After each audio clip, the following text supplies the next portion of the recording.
giving her some visual cues as what to do with the world. Here. Hi, what you doing? You wanna come this way? You wanna come this way with me? Get up. Yeah, I know. You might not do this because I'm not dad. Okay, that's fine. There's a lot of worry, and it's not a bad thing, but there's a lot of worry going on with her. Okay. The thing I like the most is she has a great default mechanism, which is to run away back to you. Yeah. But that was all straight up worry. The average dog is not so conflicted, and she's just a little bit on the worried side, which makes it a little hard to learn because her brain is saying, is this safe? Should I run away? Is this safe? Should I run away? I think even if we weren't here and you and I was the one trying to work with her, I think she's still getting a lot of that outside. I think it's almost like her brain's getting a little flooded with all the options. So I think like when you talk about expectations 3 or 4 years old, it might be that, but only because you've got this little weird of her cortisol is so high. She's just like, oh my, the brains are rolling around. She's even on trazodone at the moment as well. Shut up. I'm glad she's on trazodone. Is she on a daily trazodone? Yeah, just to like help keep her calm because this is the first week I've been allowed to walk her more than like 10 or 15 minutes. That's fantastic. If your vet will let you get away with it, it wouldn't be bad to keep her on it for another month. I have enough, I think, to get her through for a bit. And don't try to be a vet, and you should double check with your vet, but if they ever gave it to you, because trazodone just makes it easier to learn. It reduces, you know, how the brain ping-pongs around. Oh, so good. Oh, that's so good. Oh my gosh. She doesn't have, like, separation anxiety with the crate, though, which is interesting. Like, she gets in, she barks once, and then she maybe cries for 2 minutes, and then just goes to sleep. That's awesome. And she doesn't, oh, I'm a pretty girl. And she likes it, and similar to what you said with what Liz taught you to come and go get it, she likes patterns. Yeah. Because the more I've just walked over to the door, the more she, like now she's moving fluently with me, she takes the She doesn't even know what she's doing. She's just like, all right. She just likes the pattern. She's like, oh, okay, this is safe, it's predictable. We walk back towards dad, which is happiness. We walk up to the front door, and that's it.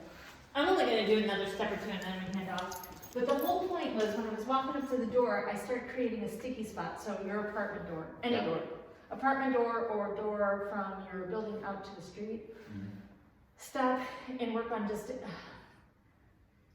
environmental cues and impulse control. So what I'm looking at is I just walk up to the door, I treat her, I walk away. I might do that 5 or 6 times.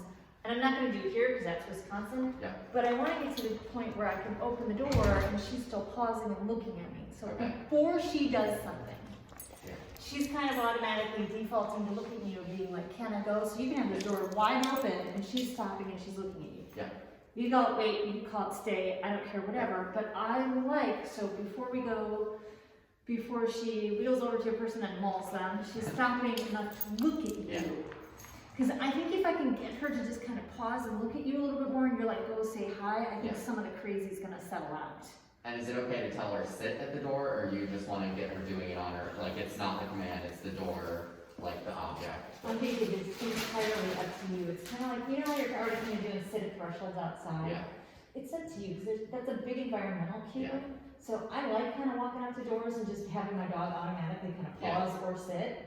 Or you can tell them to wait. It does not matter to me. I will tell you, if, you know, I probably would start getting to the point where I'm walking up here and I'm saying wait to have absentmindedly as I'm opening the door, just to kind of be like, you know, if I can pair words with that would be great. Thanks. Back the door, she's still right there. That's awesome.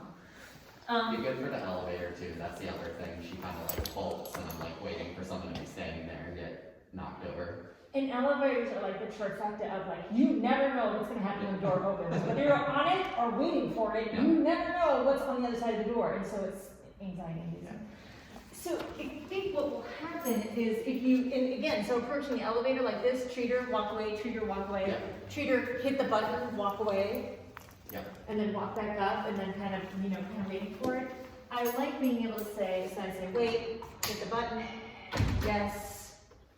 And then you can kind of tell when the elevator's coming close. I kind of walk away, and then I'm like, oh, it's open, let's go. You're not going to run right into anybody. And so, you know, using the words inside, outside, I'm going to clear this up momentarily. Because what I was trying to do is look back and say, you're such a good student. You're such a good student. Can I just pet you? Oh, you're a good girl. think is gonna happen is just, instead of you saying sit, sit, sit, I think it's just gonna come once she's got the game. Yeah. Once the game is so boring, she's like, oh yeah, I get it. You want me to stop here until I say inside, outside, Yeah. whatever. Oh my gosh, how do you even stand yourself? This is my German Shepherd. This is totally my German Shepherd. Yeah. This is what she gets all wiggly and then she bounces into the face. Just like that. So, you have treats on you? Yeah. Okay, so I'm gonna have you do a couple, and you can use my really cheap pepperoni too if you want. But just literally kind of think like what Liz was teaching you how to go get a pattern. You're gonna do a pattern, you're gonna walk to the door, and then actually what I might have you do a couple of rounds leash off, and then I'm gonna have you do leash on, so you're really opening the door, and I wanna see her watching you and looking for that permission. Okay. Okay? So go. So just walk and I can say wait. And, Yep. Okay. Wait, yep, exactly. Walk. Wait, feed her at the door. Wait. Feed. Oh, look, right? And then just walk away. Because she just, I love environmental cues. I love dogs that just, here's the thing. When she's going to greet people and she loses her brain, it's not like you have a lot of opportunity or they even know to tell her to sit, stop, wait. You really need her approaching people and just checking in with you to see if she can even say hello and just offering it. Like she needs to get this idea that when you walk up to people, it's an auto ring. Yeah. All right, so this time when you say wait, just kind of crack the door a tiny bit. Wait. Crack the door, don't worry about the sit. If she doesn't do it right now, she doesn't do it, it's not a big deal. But she ended up with good girl. Just don't want to lose her out the door. Yeah. All right, so throw the leash on her just for a second, and you're gonna do like 2 more where you're just, I mean, like, this is so easy for her, but I just want to point out the only reason it's easy now is because she did 20 treats of the exact same thing. Yeah. It takes some, it's not like you have to do anything special, but she needs some repetition that looks like a pattern. Just take it, because technically we didn't make sit the requirement. Yeah. Yep. And then opening the door, close it. Just close it and walk away, no treat. So in this instance, there's a consequence where we're just being sorry, dude, you didn't ask for permission, which we didn't really teach her yet. And I want to make sure you give her permission, like free dog outside or something. So you open the door, treat her, and now if you want, you can be like outside, good job, and then come back inside. She's good. And then we're going to talk about house rules and people in a second. Polite greetings. Wait. Yo, good girl. I know, I said that.